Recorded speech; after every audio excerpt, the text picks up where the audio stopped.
Good morning and happy Tuesday. Hope you're having a fantastic day. We seem to be having some tropical feeling weather around here, and I'm trying to decide if I live in the mountains still or if I live at the beach. We have some warm air and some humidity off of the hurricane.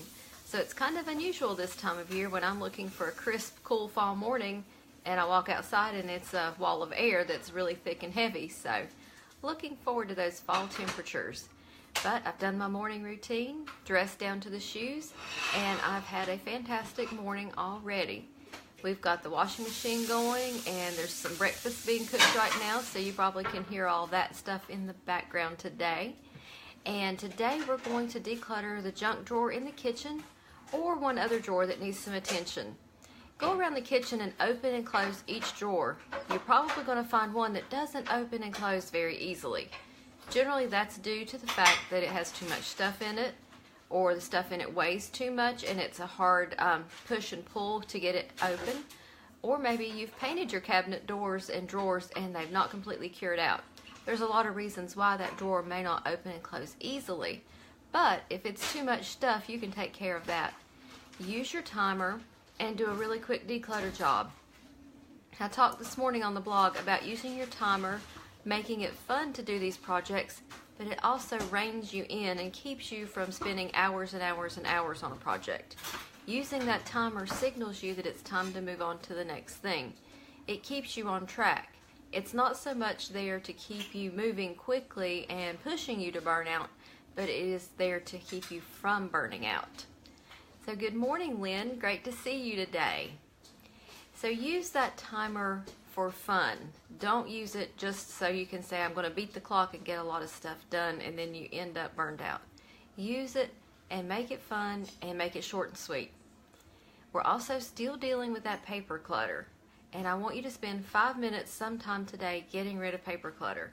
If you need to use the shredder, use the shredder. For those of you where you've had some rain, use the burn barrel and burn some of that stuff that you don't want to send off to the landfill or to recycling that has personal information. Find a way to get rid of that and start getting that paper thinned down. The more you can get rid of paper, the less stuff you're going to have to shuffle around. And for those of you who like to make piles of paper, let's try to make a really big pile of paper to get rid of. That's your goal pile. Get rid of it. Don't keep sorting it into piles, then restacking and resorting. Try to handle paper once if possible and deal with it.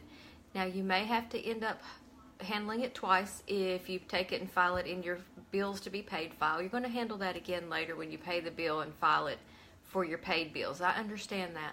But when you're initially handling that paper and deciding what to do, try to resist the urge to sort it all out on the table, leave it for a while, and then just stack it back up. Try to make a decision. I know some of it takes time and it's not a lot of fun. Yesterday I ended up making a lot of phone calls, making a lot of notes, and it wasn't fun, but I got it done and I spread it out over the course of the day. I did one phone call and the paperwork, and then I took a break. And that way it kept me from going crazy with having a whole lot of phone calls to do at one time. Because if you guys are like me, phone calls are probably the worst thing because you don't know how long you're going to end up on one.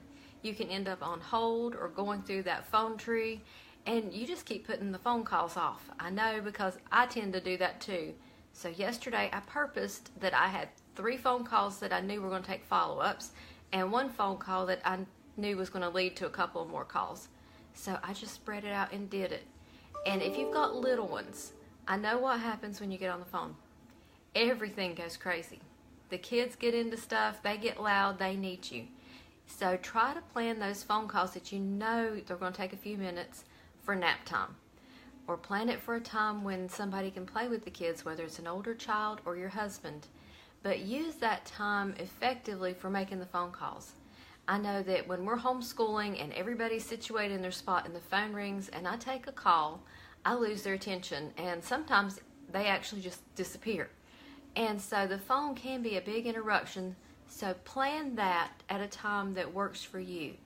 Plan it for a time that it doesn't matter if the kids are playing, and take care of those phone calls.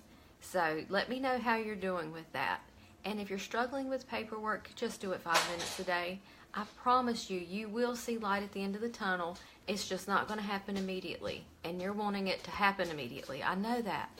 But you'll start seeing the forward progress by consistency and not by having a day where you burn out because you've done paperwork all day and you don't want to touch it again for a month.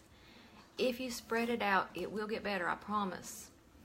Yesterday I told you I was going to work in my bedroom a little bit more, and I'm still slowly putting it together. And I am fine with that. So if you struggle with looking at the small baby steps and saying it'll never work, trust me, I use them every day and they work. So let's try that together and let me know how you're doing. Put me comments down here in the comment box and let me know what things you're struggling with. What things do you procrastinate and put off? Tomorrow's anti-procrastination day, so pick one of those things that you've been putting off, and it could be you've put off for a very, very long time, and put that down and let's work on that tomorrow. I know I need to do some editing on my new book, and I have not really carved out the time each day to work on that. So I'm going to purpose today and tomorrow to work on that editing so my editor will have my work back and then we can get this book finished.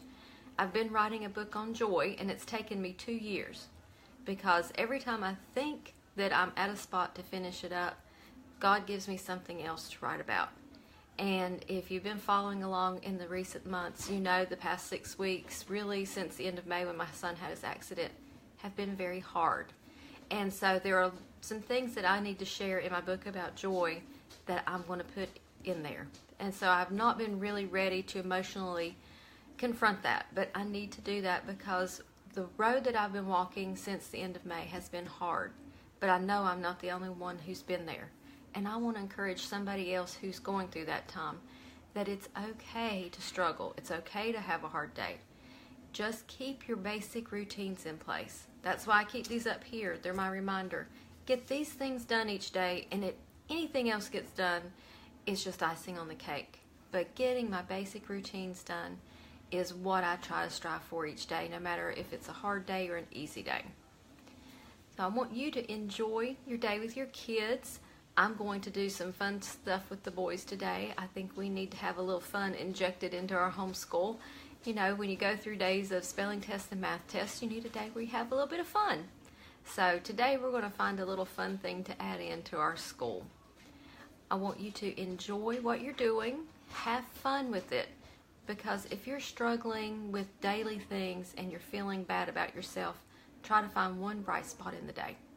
And then look at that as a blessing and try to find another one. And just keep going. So I will talk to you guys in the morning. I'll be ready to roll for Anti-Procrastination Day. So you be thinking about what you've been putting off, and we're going to put that on our list tomorrow to do. Talk to you then.